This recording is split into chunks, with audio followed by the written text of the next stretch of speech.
Thank you, Greg. And now we'll introduce the rest of the panel. Hilary, Colin, and Giovanni, and who am I forgetting? Nathan, come on up. We'll introduce them all as we get started here in this conversation. All right. Who's having a good time out there? Yes, absolutely. It's good to be with everybody in person. Well, today we're talking about electrifying everything, and it's a great group here. I think everybody can bring a little something different to this conversation. Before I introduce everyone, let me just tell you a little bit about our organization, the LA Clean Tech Incubator. In past years, we've had some of the sessions for CoMotion on our campus, just a few blocks away. How many people have actually been to the Lacey campus? Pretty cool place. If you haven't been, come check it out. I mean, we don't do our public tours the way we used to anymore. Hopefully we will again. You can do a virtual tour online. But it's an amazing 60,000 square foot facility that was built by the city of Los Angeles. It's owned by the Department of Water and Power that we're the stewards of, LEED Platinum, well certified. But more importantly, it's a place of innovation. It's called the LaCretz Innovation Campus. And a lot of exciting things have been born out of there, and startups, workforce training initiatives, many initiatives and partnerships, including our transportation electrification partnership, which is really the framing for this conversation I want to put out. We have built this unprecedented collaboration with the state through the Air Resources Board, the Energy Commission, with the mayor of LA, the county, the LA Department of Water and Power, Southern California Edison, and Metro. Now we have a series of corporate partners, Audi, BMW, Nissan, Proterra, BYD, a number of others, Electrify America, Green Lots, and lots of local governments as well. And most importantly, what we've done is said by 2028, when the world arrives for the Olympics in Los Angeles, we want to not just have clean air by reducing air pollution by 25% over everyone's commitments statewide by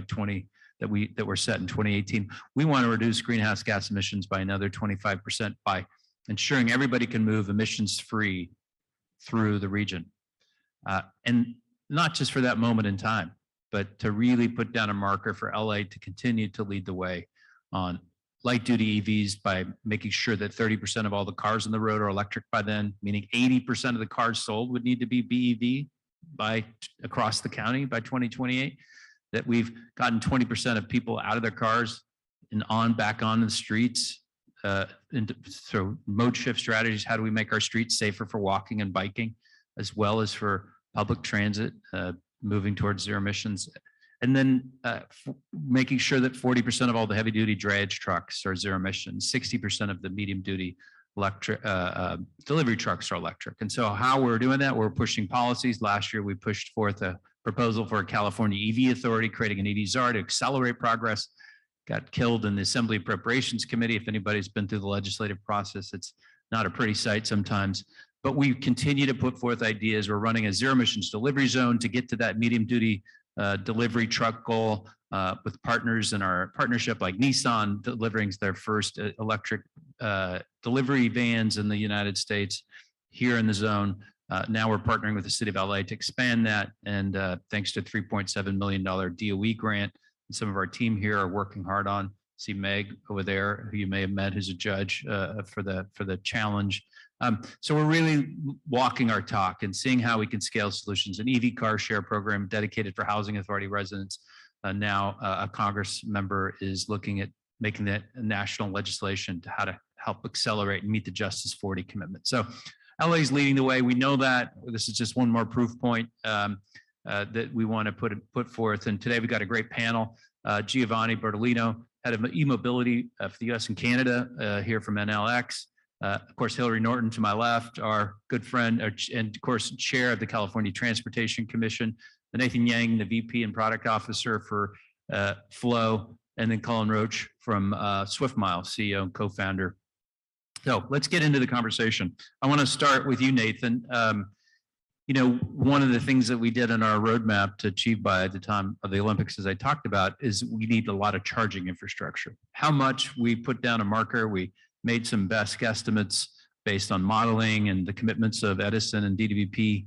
But in your mind, we can't just look at electrification from and purely an environmental standpoint, the emissions benefits, but the fuller sustainability picture. So how do we make sure public officials are really ensuring that these investments are accessible to everybody, equitable, of course, and affordable?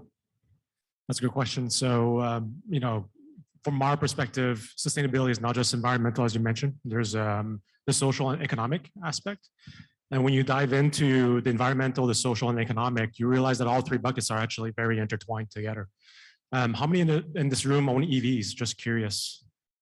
And how many of you, were looking for a charger at some point, couldn't find it? You went into a dingy location next to a garbage bin. And then when you went to charge, you plug it in, you finally found it, and you realize that it doesn't charge at full speed, or it doesn't charge. And you have to move your car, and I think a lot of you experience that. And so it's not just about, yes, if you have renewable electricity, you can charge your vehicle and reduce greenhouse gas emissions, but it is also how can you make sure that the charger is accessible for all demographics. And so one of the things that we tested recently is EV chargers test better with men and they test poorly with women. And there's all sorts of analysis you can do on that regarding the size of the design, the locations of the charger. And so social wise, we also all heard about EV charging deserts, areas where you just cannot find an EV charger. And coincidentally, they're located in less well-off neighborhoods. And so definitely social is an area. And the second one is economic. I think in 2020, it was 0.7% of vehicles on the road are electric. And so it's hard to justify installing very expensive chargers. And if you include permitting and the construction and the actual installation and maintenance of those things, it's very hard to justify the cost. And so the ROI is just not there today.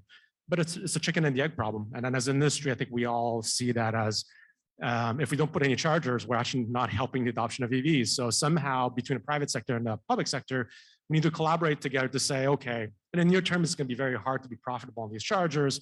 In the long term, it will be. So how do we make sure we balance investment between the private and public sectors to make sure that we do install enough adequately to reach single digit, hopefully soon double digit vehicles on the road that are electric. And then I think profitability and everything, we just need to kickstart the process, so to speak. Great insights. Yeah, sometimes the charging experience isn't all that inviting, regardless of gender or location. So it's great to hear you're really thinking about that as Flow deploys your infrastructure investments. Some of us arrived. I arrived on a scooter just a few minutes ago over from Lacey. Micromobility is now part of our lives in a way that it wasn't a few years ago. Scooters just appeared, as we know. It's a well-known hockey stick of technological adoption. But Colin, the pandemic also happened.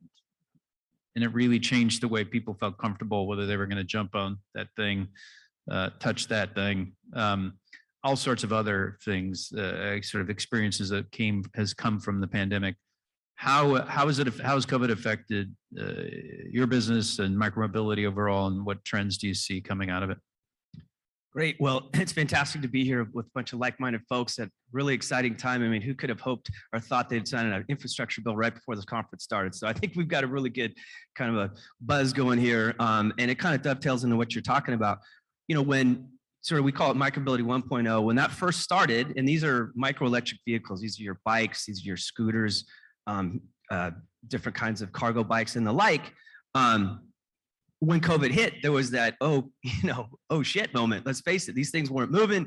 Nobody was doing anything. And that's the primary way that these companies make money. The way we work, we're Swift Mile. We're think of us as almost the gas station to light electric vehicles. And so we place our stations out in dense areas and create these mobility hubs where the vehicles charge. They have a place for placemaking, and people know with continuity you could get them. And so when it first came out, it was really dire. But then a strange thing happened is that as people started to kind of come back a little bit, it, you know, became the ultimate social distancing transportation vehicle. You know, people started shy away from getting into confined spaces, the buses, the trains, the trams.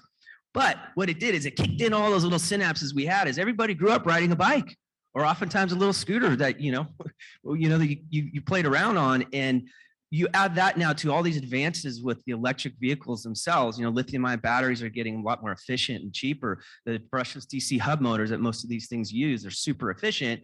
And now everybody's tried one. We've done this de facto, basically test ride, and it's very sticky. And now you combine that with obviously global warming and people really being, you know, thinking towards what can we do to sort of decarbonize transportation. It's given a big lift to it. And then the last thing I'll say, which is I think a really good indicator, in the last 4 weeks, there's been $2 billion poured into about 7 companies. Bird just went public. Lime raises $523 million. Tier raises $200 million. Rad Bikes raises $153 million. Bolt, which is in Estonia, raises $600 million. These are all fantastic indicators for the fact that usage of these things is skyrocketing. The whole thing is, you know, when our proposition is they all have to charge and they all have to have a place to kind of go somewhere to charge. And then we had that little Rivian IPO as well. So we've seen a lot of activity in the markets, particularly in micromobility, but certainly across the board with electrification. Giovanni, you know, there's been a lot of talk about how EVs can be part of the demand response needs of utilities from a resiliency as well as a reliability standpoint, given extreme heat and fires, the impacts on the grid, you know, the need for a more reliable future with not just utility scale, but distributed resources. How, in your experience, can EVs be part of the electrify everything solution and, you know, provide that additional resource allocation needed for the grid stability and resiliency? Yeah, absolutely. I mean, when we talk about electrifying everything, we want to do that because with renewable energy coming into the grid, that's the right way to decarbonize the transportation sector as well, which is the second largest contributor to global emissions. And if we think about that, it means increasing demand of electricity significantly. I mean, projections from BNEF says that by 2050, we'll have between 5,000 and 8,000 terawatt hour more of electricity demand on the grid. It's 25% increase.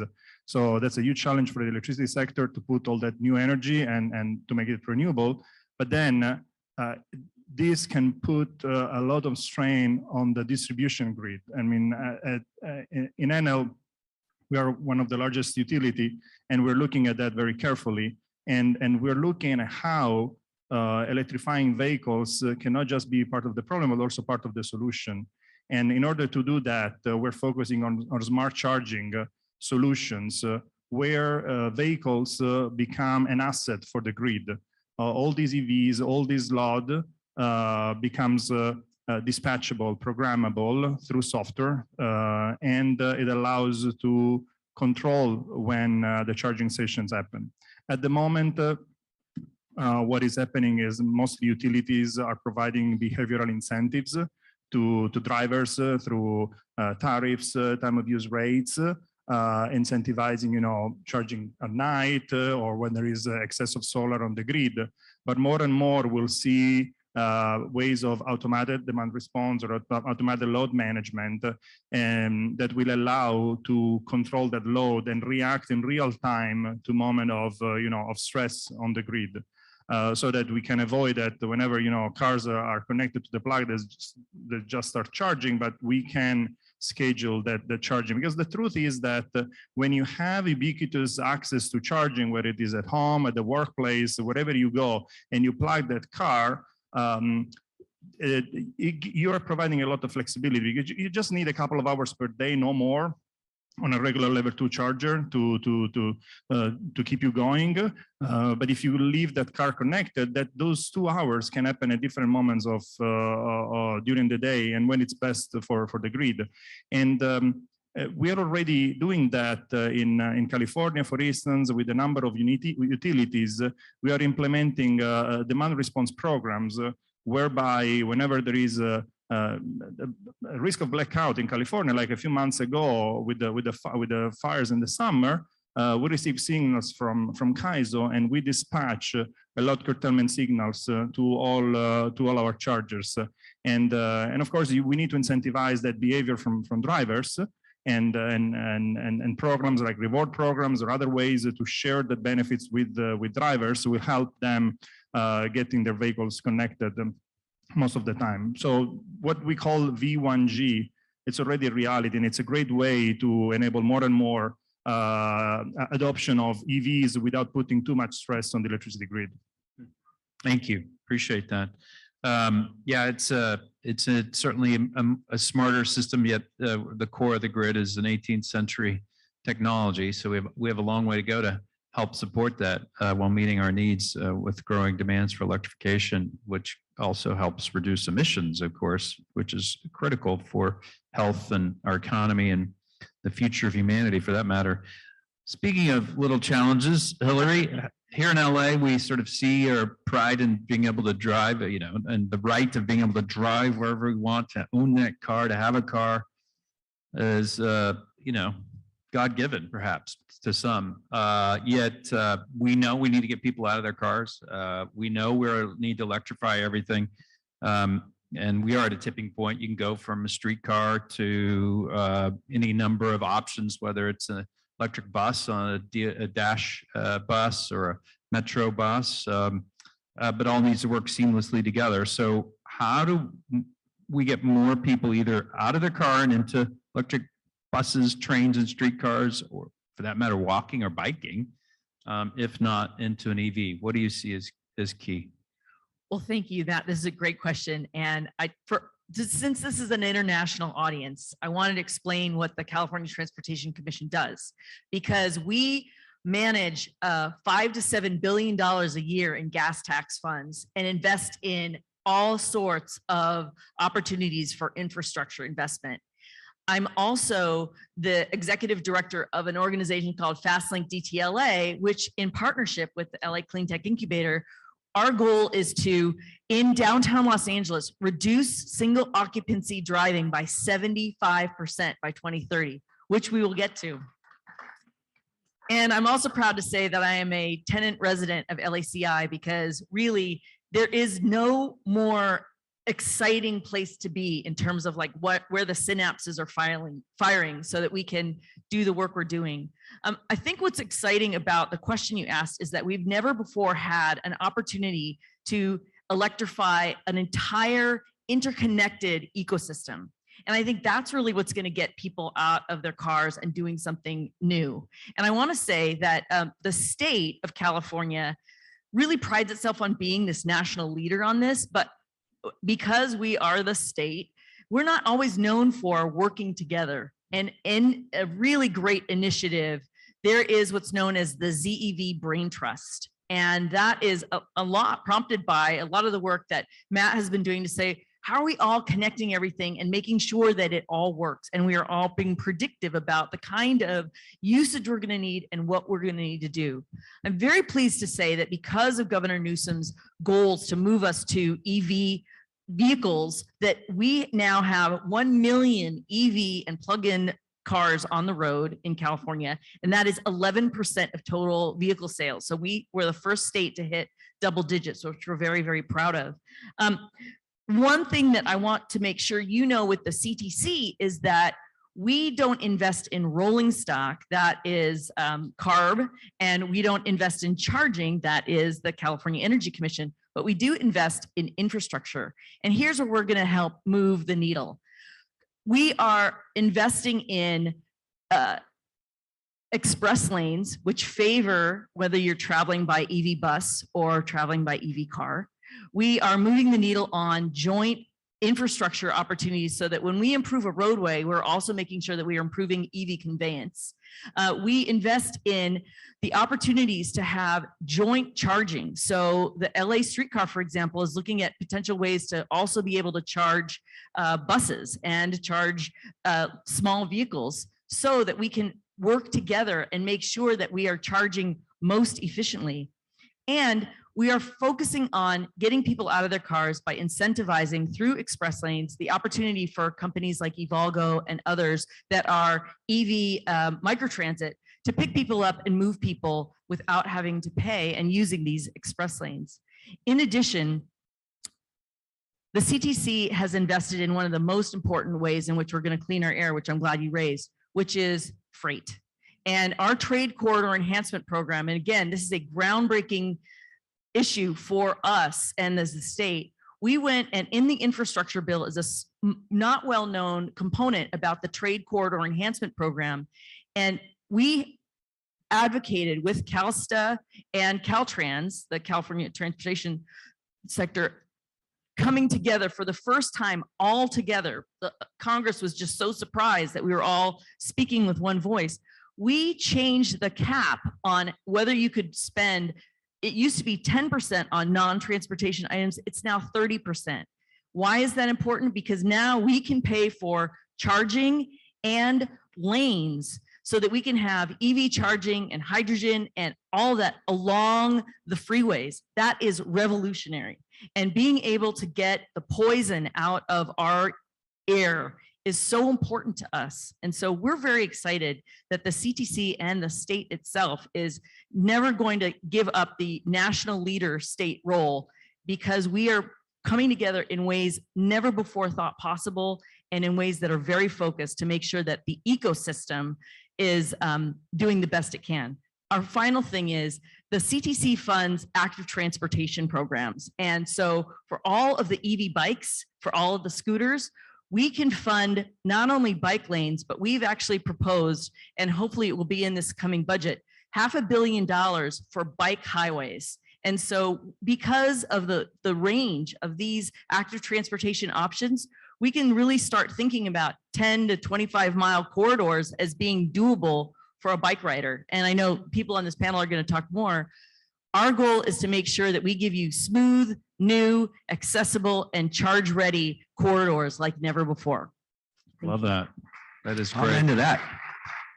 We need a, having lived on the west side and worked downtown for many years now, it would be great to have a bike highway somewhere along the 10 corridor. But that's very selfish of me. We're on it. You also talked about goods movement. I would just say that I think most people in the United States are more familiar with supply chains and logistics than they ever have been. It's hard to miss the news of what's happening off the shore of our two ports of Los Angeles and Long Beach, where 40% of all the goods in America come through those ports and onto the railways and roads, out to warehouses and into our homes or businesses. And it's an enormous amount of emissions that come from that. It's the single greatest source of air pollution and climate pollution in aggregate that we have in greater Los Angeles. It's also the largest source of overall economic activity as well. So it's a double-edged sword. And so how do we clean that up? When I worked with Mayor Garcetti, we got the joint declaration between two mayors of LA and Long Beach to have 100% commitment to zero emission trucks by 2035. And then Governor Newsom put that in his executive order for statewide dredge trucks. It's a big lift. We're going to need partners like CTC, and that's why it's so valuable and immense what you were able to get done with that 30% kicker to be able to put towards charging and all the other things we're going to need to really clean up that air and help that ecosystem move towards zero emissions. Turning back to you, Nathan, we have this notion of the public and private sector working together. We know sometimes it takes a while to get the permits for your charging or your interconnection with the utility. How do the private and public sectors work together to really make sure that that experience you talked about is better? And on just the notion of getting the chargers in place where they need to go, how do we make sure that the public and private sectors work together to have it happen a little more quickly? That's a good question. And in fact, Hilary gave some great examples. For example, allowing EVs to take express lanes. It's a way that you address the problem by encouraging delivering a better experience for the driver, less stuck in traffic. But then at the same time, you're targeting all the demographics. You're not pointing a particular demographic. So that's a great example. But yeah, like in terms of addressing some of these challenges, I think we all have to relate on the user experience. and partnering with the public and private sector to deliver the best possible user experience to the user. Peace of mind and convenience is key. You want to be able to have the chargers at the right location. You have to make sure that charger when you get there is functional, peace of mind. And if you only have an hour to charge, you want to make sure you can actually get a charger that fits within that window, that's fast enough for your needs. And as I was discussing today earlier, yeah, California is obviously a forerunner in EV adoption, but across the United States, it's only 0.7%, like I mentioned. And so we need to partner to find a way to fund or even subsidize the chargers so that we can deploy them at a higher rate. And then for the government to get the return back on those subsidies potentially, right? We are also working with the private sector because we found out that if you put a charger at your retail location, for example, customers tend to stay 2 to 4 times longer. And so they end up spending more money on buying things or doing their groceries at the same time. And so they kill 2 birds in 1 stone, which again helps reduce transportation costs, reduce emission, and yada yada. So I think that partnership is really critical. The infrastructure bill is really exciting in the US. Obviously, we're also have a big operation in Canada. So in Canada, with the Trudeau government being reelected and of course pursuing their policies, I think those are really important. And the last thing I think Hilary also touched on, it's not just about public and transit charging, residential, which Giovanni mentioned, and fleets is all critical. And the needs for each one of these segments is radically different. Residential, you want to install it for cheap. You don't want to spend thousands of dollars to install an EV charger at home, and you expect it to be reliable, and you want it to also be able to adapt with utility rates and things like that. Now, public charging, you want to make sure that it's available. You don't have a long queue for it. It's reliable, like I mentioned. In the fleet side, commercial companies, B2B companies are just scared of fleet electrification. For them, it's very complicated. They just buy gas and just pump it. It's very easy today. Vehicles are different. The battery aged differently. Do you need a bunch of DC fast chargers, which go up 6 figures and above each? Do you need low one? And there's the electricity rates and the cost of electricity that can go up. So all in all, I think fleets is a whole other beast that I think we as an industry needs to tackle. And it's not just a funding problem. It's also partnering with utilities, also partnering with other ways to manage peak demand of electricity to help address that. So it's a complicated, I think, world landscape when you look at it. But if you can already look ahead to the future and see a world where if everything is electrified, maybe we don't even need power bricks to convert AC DC, right? Your laptops and your cell phones use bricks because everything is AC and you have to convert everything to DC. Well, how about we make everything DC and we can seamlessly exchange energy between your car, between your phone, between your house, between your appliances. I know it's a little bit of a panacea. What if we use blockchain technology to record transactions? So it's all decentralized. All utilities and all of us can participate in utility and exchange the amount of energy we exchange within each other or within between any object in a decentralized way, and that's more sustainable. So there's a lot of cool. The technology is here, I think. It's just a matter of how can we quickly adapt and harness that technology to deliver on that promised future. Yeah. Well, if you're fortunate to live in a single family home and be able to afford to rent or own one, or you're fortunate enough to own or lease a car, of course, on my experience, I just use my level 1 charger into wall plug. But there are times I would love to have a little faster charger, and the expense of adding a second meter in a lot of cases, or a lot of utilities adding the additional capacity to your electrical system, not insignificant. And then you've got multifamily where you really need to penetrate as well. So how do you get additional electrical capacity in there and then make sure it works more efficiently and everybody can get access to a plug? These are really critical pieces for us to figure out. Moving back along, we'll turn to you, Giovanni. What do you see the load management strategies today around EVs and looking down the road as Nathan really began to tease out, what do you think it looks like for smart charging 10 years from now? So today's smart charging, I mean, as we mentioned before, is mostly deciding, when you want to charge, when you want to discharge, trying to follow, not discharge, sorry, when you want to stop the charge to go out to and trying to follow time of use rates or tariffs. That's really the main common implementation. But there is much more that you could do with an active management of the charging stations. I was mentioning before, demand response is the first thing that comes to mind. You can, reduce your charging whenever the grid or the utility needs that. But we're going to see more and more additional implementation.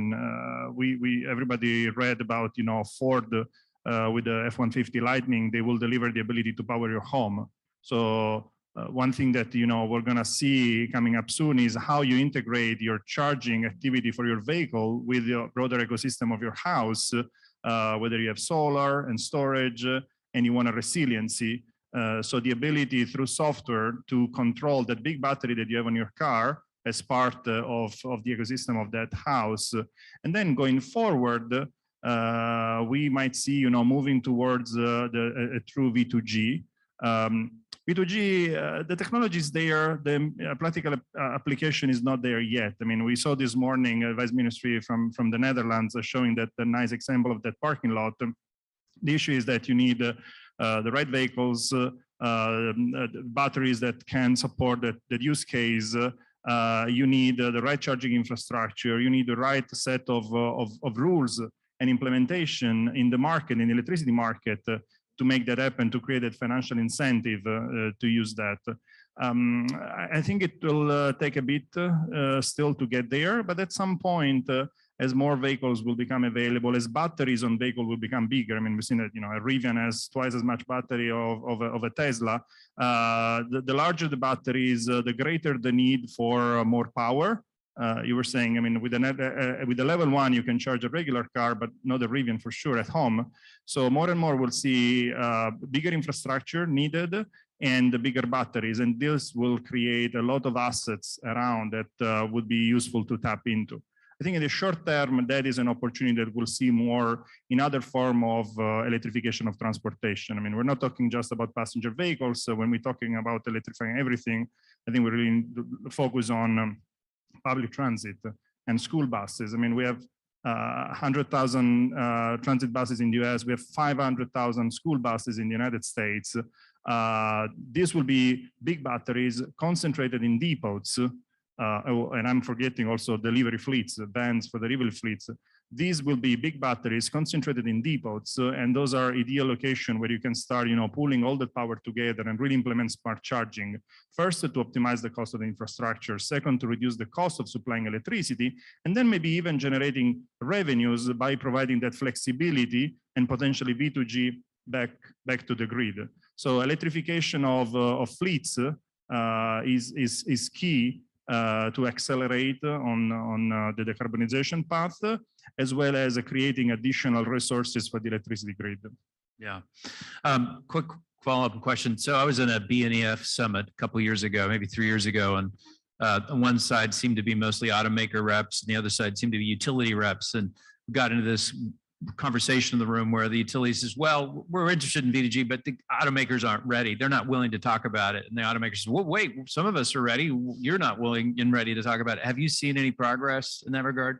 When it comes to V2G with passenger vehicles, it is very complex. I mean, being able to control all these small well, controlling loads, it's easier, but if they become generating assets distributed in the distribution grid, it's very hard to manage. And probably we need technologies like, blockchain. I mean, we need a grid of the future for that. But if we're thinking of depots, where you're going to have, an amount of power in the range of 5, 10, 20 megawatts, and even more, when you have a large fleet for buses or delivery vans, then it's very similar to a standalone storage. Of course, it's more complex because the first objective is to ensure that vehicles are charged the right amount of charging when they need to go out. But then there is some residual value that we can tap into. So it's not maybe for today, but it is in the near future. Thank you. Colin, we were just talking about, chargers, the big capacity, and was thinking about independent operators. Jack Symington with Lacey's here. He's been thinking about how we get those independent operators, get them behind the wheel of an electric truck. Where do they charge? They often drive those tractors home. And so adding that kind of capacity to a residential neighborhood, maybe not feasible for them to charge at home. But in micromobility space, a little less demand per unit, but there is the charging happens mysteriously. They're picked up and taken home somewhere or someplace and charged, and then they come back. What's a radical idea that you've been thinking about micromobility and charging, or any other ideas that sort of you've been thinking about that could sort of change the way we see the future of electrifying everything? Sure. It's a great question. You know, as you pointed out, in today's world, the way these vehicles, these are the light micro electric vehicles, get charged is you have gig workers, that people that get hired to drive around, pick them up. You've got cargo vans, these box trucks that oftentimes are diesel, drive around, pick them up, or maybe swap batteries. Or you have the employees themselves doing it. It's not the most, best way to do it. And so kind of as we've evolved into micromobility 2.0, you're starting to see cities that go, okay, there's all these vehicles on our surface streets and we really haven't accommodated for them yet. There's great infrastructure dollars coming down. I'm super excited for what you just said. And so as that starts to progress, that will take a little time. But what you can do today is you could create mobility hubs. These are almost, think of it as placemaking areas, often in cities that are kind of in dead space. They're in areas that currently if you see, they actually stare out that window there's a bunch of them parked just on the curb already. And in a pretty small footprint, the space of basically the size of one parking spot, you can charge and locate 16 vehicles that can get used multiple times a day. And these really fit that need for that short distance trip that we're talking about.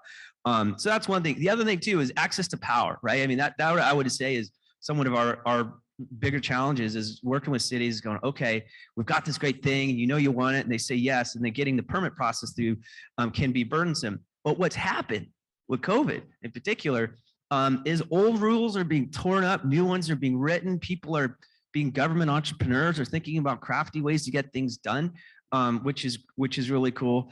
And then the other side that we've seen, and we experienced this in Pittsburgh, we're part of the Pittsburgh Mobility Consortium that Gabe Klein referenced in a panel earlier. We had Pittsburgh Power and Light come and lift up a light pole and let us plug in, and they put the thing down. And it was beautiful. It was the easiest thing. I mean, it wasn't easy, but there you go. I mean, there's a light pole, I think, every 50 yards in most cities. And back to your point about the vehicles themselves, they have a very low power draw. It costs about 20 cents to charge a scooter or electric bike, and they go almost 20 miles. So you can do the math. It's pretty simple. And with that, then that means we could tap into 10 amp, 20 amp, circuits and charge a lot of vehicles because we sort of distribute the power based on the needs of the vehicle.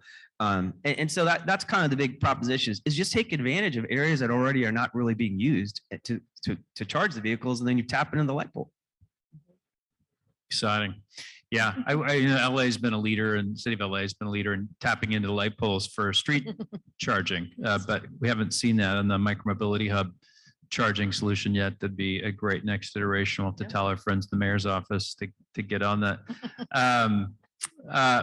Well, Hilary, you talked about the enormous potential of course, the bipartisan infrastructure deal that was passed and the president signed into law, and you were successful with your colleagues in getting that 30% kicker in there, which is huge. State and the federal government always hasn't been aligned on working together towards a common goal. What do you see from the state level and now with our federal partners in the administration that can really begin us to think about doing things a little differently?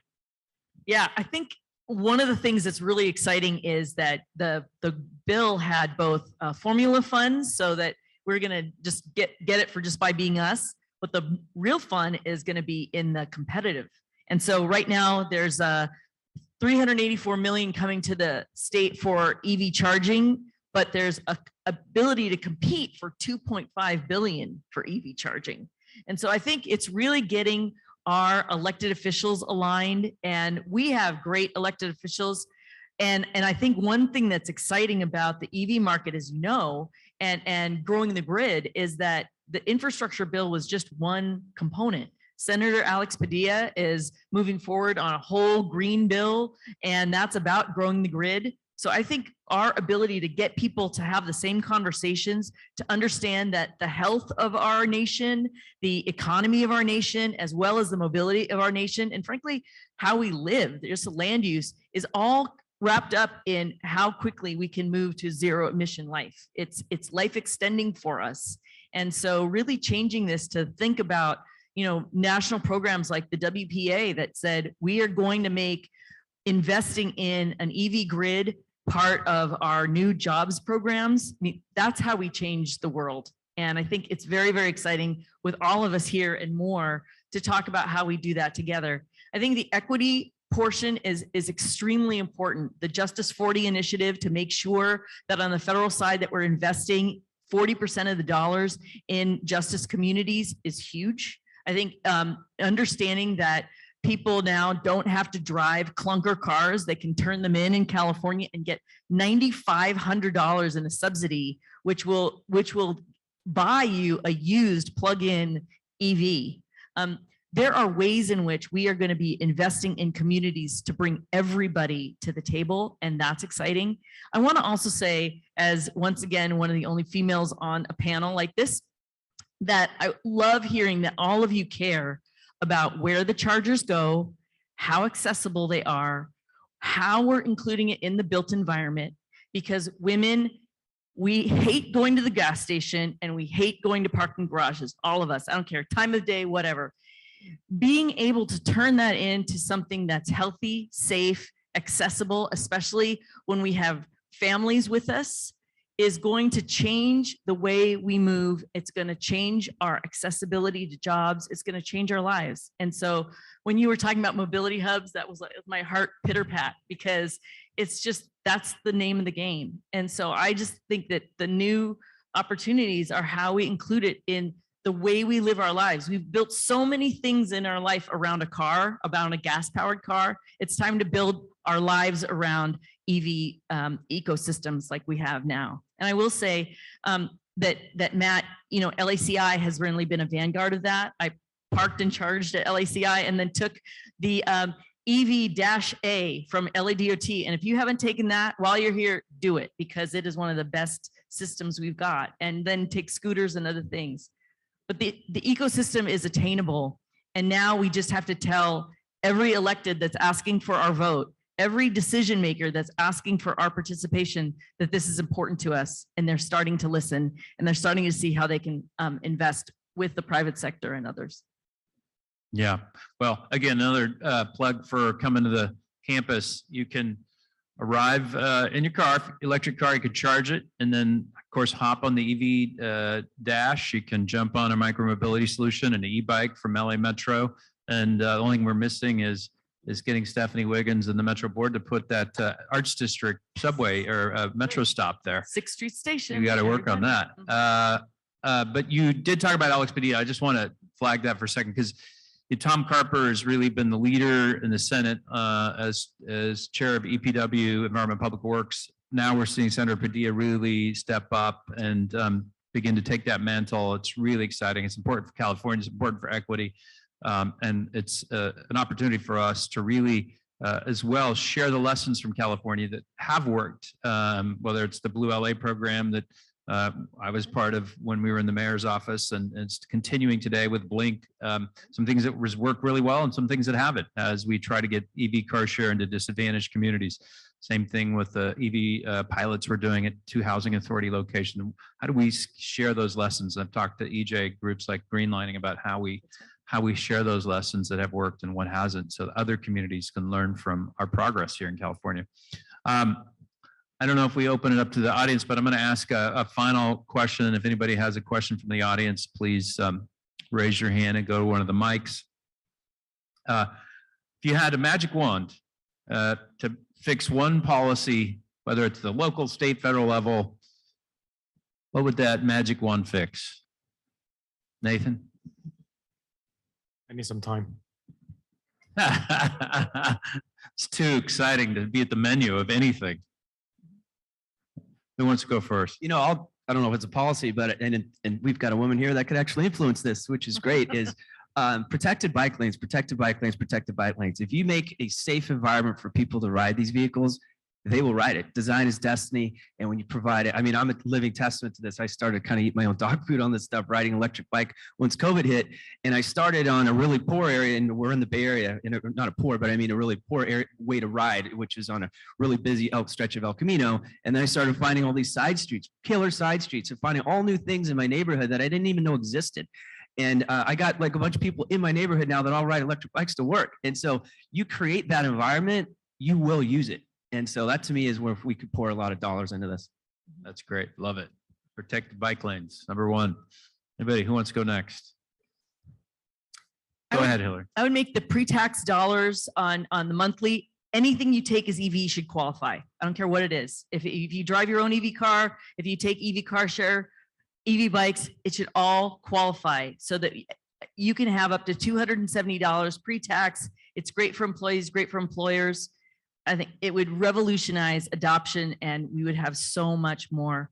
In addition to that, let's make sure we can have more solar charging for everyone, make it easier, especially to connect into charging a vehicle. There are lots of us who have old houses that can't rewire our house, but would love to have the panel to grid to vehicle charging, make it seamless and help us make easy loans so that we can make it affordable to homeowners throughout the state.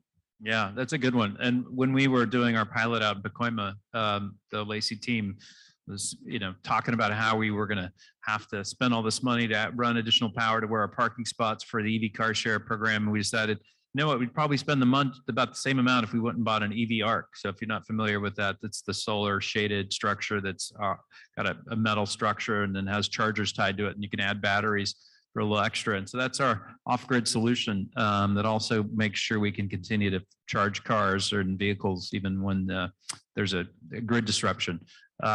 So those are great kinds of solutions. Giovanni. Maybe one point related to electrification of public transportation, because when you start thinking about electrifying transit buses or school buses, then you face a big problem that the cost of these vehicles is way higher than traditional vehicles. We're talking 2 to 3 times, if not more, higher. But then the running cost, the operational cost of running those vehicles will be lower because running on electricity is cheaper, maintenance will be cheaper. So you really need to tackle that analysis from a, let's say, total cost of ownership. And the issue is that the way transit agencies are funded doesn't really match that because they receive funding for buying the vehicles, not to cover the operational costs, or not all. I mean, there are different frameworks, but it is, I see that kind of a constraint to a quicker, faster adoption of electric vehicles. So what we have done in Latin America, in Santiago del Chile, in Bogota, has been instead working with the municipalities and the transit authorities there, taking care of the upfront cost of the investment needed to electrify those fleets, the buses, the charging infrastructures, the depot, while the transit agencies will only will see that as an operating cost rather than requiring immediate funding. And in the last 4 years, we already have over 600 electric buses in Santiago, 800 electric buses in Bogota. There has been a speed of adoption which you don't see here in the United States. So there, I think that's an angle where something could be done because there is a lot of capital which is willing to invest in electrification of transportation. We just need to unlock it. Yeah. I mean, the balance sheet and operating budget challenge of capital upfront costs of, we used to, in the green building world years ago, looking at greening affordable housing. How do you get housing authorities, affordable housing developers, public entities to put a little more money into create a better building, because you're going to have a much cheaper building to operate over time. Hard to get to square those different capital budgets with operating budgets, but we need to do the same thing with transportation. Nathan? Personally, I think so. There were so many answers. I was trying to prioritize, and there's one main theme I think that we should all think about is think about designing the electric. If we electrify everything, we need to design the electric experience for all demographics. Put yourself in the shoes of all the different demographics that really need it, and try to design that experience. How many of you have a Nest thermostat at home? Should be quite a few. And so a lot of people think that people buy Nest thermostats to save money, to help reduce emissions. But turns out if you scratch deeper and you try to analyze why they buy it, it's for the design. It's for the aesthetic of the nice aluminum with a grass flint end. And so for us to deliver the best possible experience so that everybody adopts technology, so everybody uses it, it's delightful, and we design that experience of electrifying everything, I think it's really put yourself in the shoes and drive for that. And it's critical that both the private and public sector, we do that together. It was really heartwarming to see this morning the presentations from Metro and really think about the experience of a commuter and really think about experience from a micromobility user. And so we need to design experience. And so for us as a company, we're trying to push for example, policies of reliability. Because if you want to deliver the best possible experience, you have to be first reliable, functional, and usable. And so we're pushing for that policy to make sure that we won't get to a point where you show up at a charger and it doesn't work, right? We want to minimize that downtime. But I think, again, private public sector pushing for that is critical. The user experience is key. Yeah, good stuff. I don't see anybody come to a mic, so I'm going to share my my magic wand. I would create a California Electric Vehicle Authority to help hold not just the state agencies accountable, but local governments, utilities, and private sector towards meeting not just our regional goals here, but the state's goals. We have significant progress we need to make. It's tough work. Everybody's doing a fantastic job, whether it's Hilary and the Transportation Commission, the California Energy Commission just passed an enormous budget yesterday. The California Resources Board, the Public Utilities Commission, all the utilities, all the cities, and we need to go faster. And we need to make sure we're delivering equitable solutions, as we talked about. So it needs to have some ability to create new financing tools that complement the existing tools that the state agencies have and that the legislature's authorized. And it needs to focus on keeping manufacturing and bringing new manufacturing here. And it needs to focus on getting the workforce prepared. One of the great stories out of our organization is Molly here from Lacey works with all of our startups, and one of our startups is Charger Help. Camille Terry pitched yesterday. She came to Lacey as a volunteer to help us create an EV charger maintenance program. And when chargers are down, how many people think it's because of the electrical connection? If you go to a charger, it doesn't work. Anybody think it's the electrical connection? Right. So if you're the driver, you actually know it's not. It's usually the data logger, it's the internet connection, it's the firmware, it's the software. And so she helped us create this charger maintenance program to train people. And we had in our first cohort, formerly incarcerated, former oil and gas workers, people who wanted to transition their lives and be part of making a difference. And so she then said, wow, I could create a business. Why don't I create a company, went through a couple of our programs. Now Charger helps in, I think, a dozen states with 50 employees making $35 to $45 an hour. One of her staff, she told me last night, just went from working for her to getting a job with LA Department of Water Power, making more than she could afford to pay them, but it was a success. She's creating an industry and showing that we can deliver better solutions so that when you go to that charger, it works. Anyways, great story, great example, but that EV authority needs to be able to focus on workforce training, manufacturing, financing, equity, and holding everybody accountable. And so I'm just going to point you, Hilary, because I have my magic wand. You're now the EV czar for the state of California here at the CoMotion. You heard it first, ladies and gentlemen. All right. Well, I just want to thank you all. Your wonderful panel has been great, a lot of fun, and appreciate you being with us. Thank you, everybody.